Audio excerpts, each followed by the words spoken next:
Okay, so just to recap, when cellular respiration happens, the idea here is that we're doing cellular respiration to produce ATP.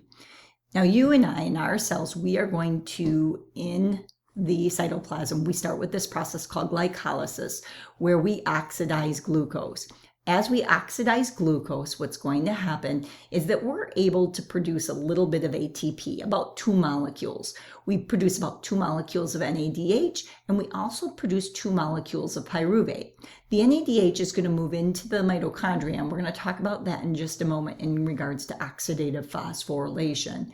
The pyruvate moves into the mitochondria where it's converted to acetyl-CoA through oxidation. Now, as we oxidize pyruvate, we're going to make some carbon dioxide, and that's why our cells and why cells release CO2. In part, it's due to oxidizing the pyruvate. So as we break pyruvate down, we make some carbon dioxide.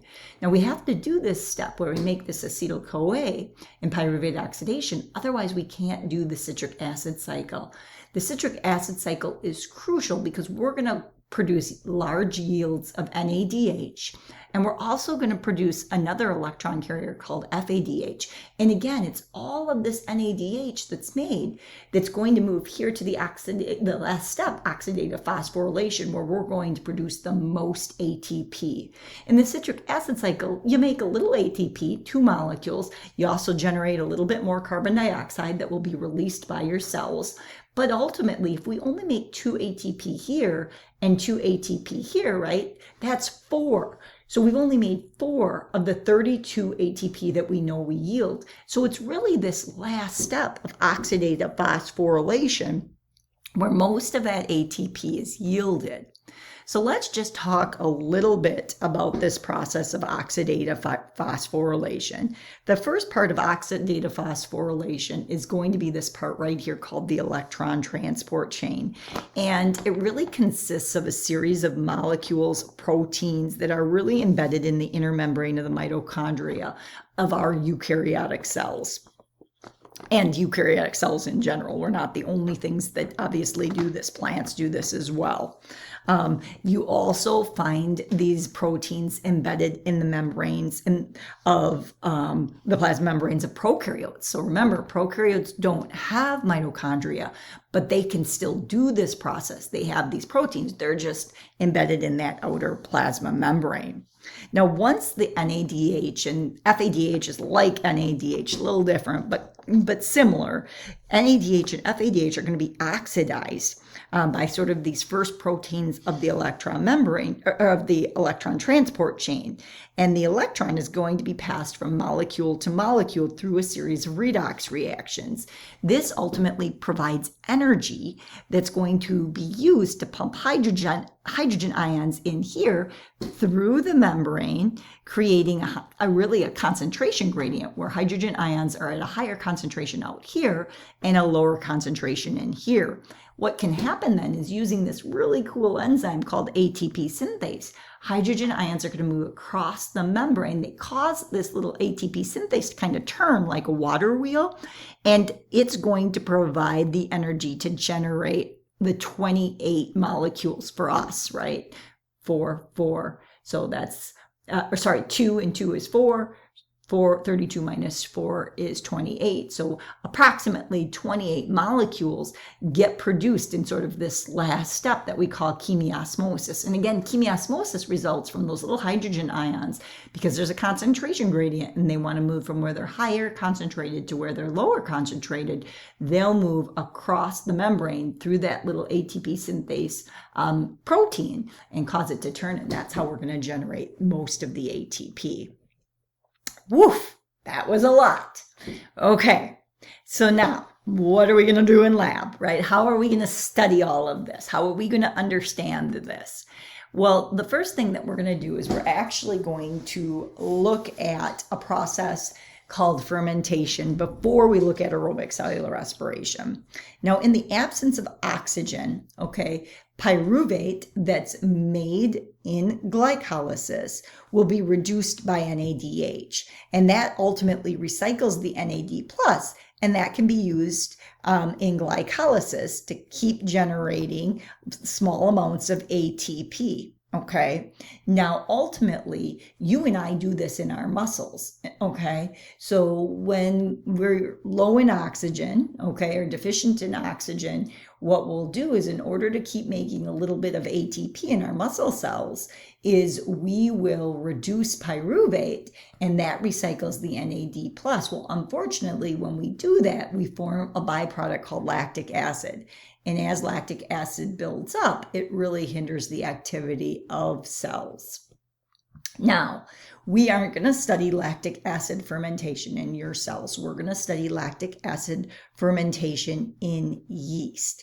So, for example, okay, what's going to happen with yeast is they carry out a type of fermentation called alcohol fermentation. And the end products that they make aren't lactic acid, rather it's ethanol and carbon dioxide. So in this first step, this first experiment that we're going to run, we're going to use yeast to kind of look at glycolysis by also looking at fermentation.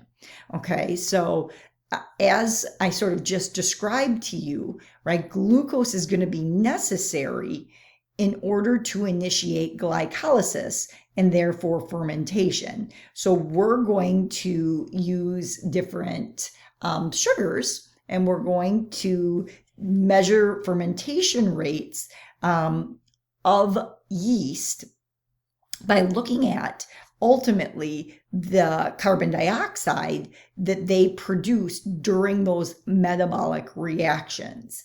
So we're going to give the yeast, not only are we going to give them glucose in one of the little fermentation chambers, but we're also going to use a different sugar and see if they can do fermentation. So again, we know that normally they start with just glucose. So okay, we'll give them glucose, but we're also going to give them lactose. Now, lactose is a disaccharide. It's composed of glucose and galactose. So they're going to have to do some work if they're going to use that to ultimately, do fermentation. We're also going to have some controls. We're going to have the yeast alone with water, make sure that they're not fermenting without sugar.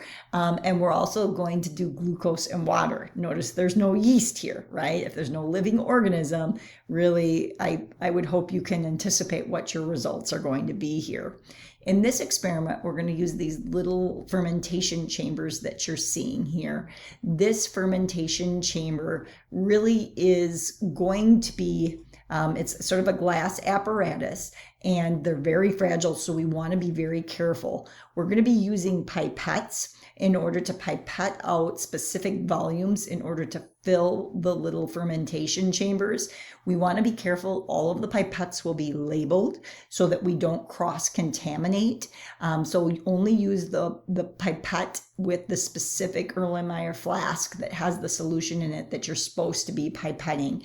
Your instructor will demonstrate how to use these in lab and sort of how these get tipped a little bit so that you can make sure that you fill the arm of the fermentation chamber.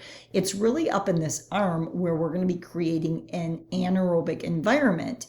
And when we create that anaerobic environment, what's going to happen is they're going to have to do this process right here. They're going to do glycolysis so they can make a little ATP to stay alive. But in order to keep making that ATP in the absence of oxygen, they're going to have to reduce that pyruvate. And when they do, they're going to ultimately make carbon dioxide, and the carbon dioxide should collect up in the little arm right here. Okay, that's the first experiment. The second experiment that you're going to do is going to look at aerobic cellular respiration. So it's saying, okay, we know all three of these stages are happening. Okay, let's measure oxygen consumption during aerobic cellular respiration. We know that those stages are happening to make ATP. In order to do that, an organism has to take in and consume oxygen. So we are going to use something called a superworm, and these things are super cool. superworms are actually, they're a type of beetle larvae, and they are really easy to work with in the lab. And what they will do, they're very, very active, is they will do this process of aerobic cellular respiration just like you and I will do. They'll take in oxygen with the purpose of using it as a terminal electron acceptor so that they can make a lot of ATP. So we're going to measure oxygen consumption if we have 5 worms versus if we have 10 worms. So each group will have sort of 3 of these large test tubes. You are going to take 5 worms, you're going to count them out. You are then going to weigh those worms. You're going to weigh out 10, or you're going to count out 10 worms. You're going to weigh those worms. Again, recording those values. This should be almost double, okay? We're going to count out 5 beads. We're going to weigh those as well, okay? So we have that data. Once we have those 5 worms in one, 10 in the other, and 5 beads, we're going to take about an inch of cotton and we're going to kind of stick it down with our fingers. And then on top of the cotton in each of the tubes, we're going to put something called soda lime. Soda lime is very important because ultimately it's going to absorb the carbon dioxide that the worms are releasing. So remember, they should be consuming oxygen and they should be releasing CO2. Well, as they consume oxygen and they release CO2, we want to make sure that we get rid of the carbon dioxide. We don't want it to remain in the test tube, or it can skew the results, or it could even cause the worms to become stressed out. So the little bit of soda lime we put on top of the cotton will remove that carbon dioxide as the worms generate that through aerobic cellular respiration. We're then going to plug each of the tubes with one of these plugs right here. You want to push that down and rather firmly, but careful so that you don't break the tube. And then what you're going to ultimately do is you're going to see that there's this rubber tubing and there are going to be these glass capillaries that lead off. You're going to put a little bit of dye, blue dye or green dye in each of the capillaries. What happens then, once you put the blue dye or green dye in here, is this is a closed system. There's no more oxygen that can get in or out of this system. So as the little worms start to use the oxygen, it's going to start to pull that dye towards the test tube. So you're going to let this experiment run for about 30 minutes. We don't want to touch it once it's set up. And then at the end of 30 minutes, ultimately what we're going to do is we are going to calculate the time, we are going to calculate the oxygen consumed by our little super worms. Okay, so how are we going to calculate how much our little superworms, how much little oxygen they're consuming? Well, what we're going to have to do is we're going to have to measure from the beginning of the dye in the little glass pipette to how far it moves. So what we have you do is mark on the board, and then you will make another mark after the 30 minutes, and you will measure from the beginning where the dye started to where it ends. So let's say in the tube with little 5 worms that it started here, it finished here, you measured that and it was about 13 centimeters. Then let's say for the beads, you measured that and it moved about 1 centimeter. Okay, you can't just pretend like it didn't move. Okay, that's an increment that you have to account for. Okay, maybe there's some pressure differences. Maybe there was, who knows? But if your beads moved about 1 centimeter, then what we need to do in order to get net movement is we will take 13, we'll subtract the 1 centimeter. That will give us our 12 centimeters of net movement. Then what we'll do is we'll use the little equation that your book tells us, oxygen consumed equals net movement times 1 mil over 14 centimeters, and we'll be able to calculate how much oxygen our superworms are consuming. So in this example, if the net movement is 12 centimeters, we would take that times 1 mil divided by 14. Well, 12 times 1 mil is going to be 12 centimeters per mil divided by 14 centimeters. That causes the centimeters to cancel, and you would calculate that to be 0.86 mils of oxygen consumed. Marcia makes another video that goes through the math, but hopefully that will help you to navigate this when you're in lab. Once you have your group data, what we're going to do is we're going to put all the data together, and we're going to get a class average. In case your little superworms maybe weren't as cooperative, they are living organisms. This will allow us to have a bigger, more robust sample size. It allows us to feel more confident in our data, not just our data, but in our class data.